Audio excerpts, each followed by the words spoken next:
ఎవడు అడ్డం వస్తే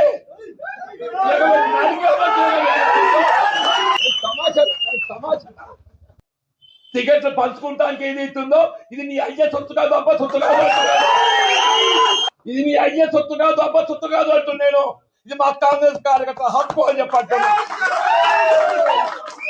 కాంగ్రెస్ పార్టీ అంగట్ల సరుకు కాదు అని చెప్పంటున్నాను. రేపు రాబోయే మున్సిపల్ ఎన్నికలు ఒక్కటి కాదు, 50 టార్గెట్ 50 అని చెప్పంటున్నా. ప్రభుత్వ విధానాలు వచ్చినాయి కాబట్టి నేను కాంగ్రెస్ పార్టీలో చూస్తాను. నువ్వెవడివిరా అని చెప్పంటున్నాను.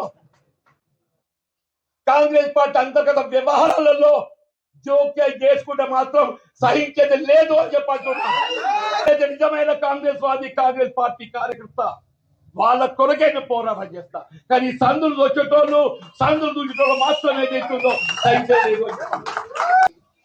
శ్రీరామచంద్ర ప్రభు ఏదైతుందో ధర్మానికి కట్టుబడి ఉన్న రావణాసుడి 10 తలలు నరికిండు. రావణాసుడి 10 తలలు నరికిండు. నువ్వెంత నీకు ఒక్క తలకాయ ఉంది.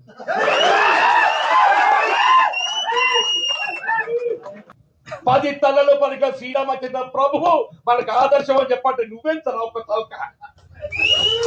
ప్రజాస్వామ్యం నిలబెట్టడానికి కొరకు, నా కార్యకర్తల హక్కులు నిలబెట్టడానికి కొరకు వాళ్ళు ఏదైతుందో నా చివరి క్షణం వరకు నేను పోరాటం చేస్తా. మీ హక్కు నిలబెడతా.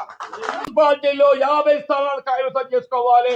కాంగ్రెస్ పార్టీ జెండా ఎగరవేయాలి. అడ్డమంటే ఇవాళ పాండవులు అటువంటి అజ్ఞాతవాసం చేసింది. ధర్మానికి కట్టుబడ్డటువంటి పాండవులు ఏదైతుందో అజ్ఞాతవాసం చేసింది. ఇక్కడ మనం అజ్ఞాతవాసం ఉన్నాం.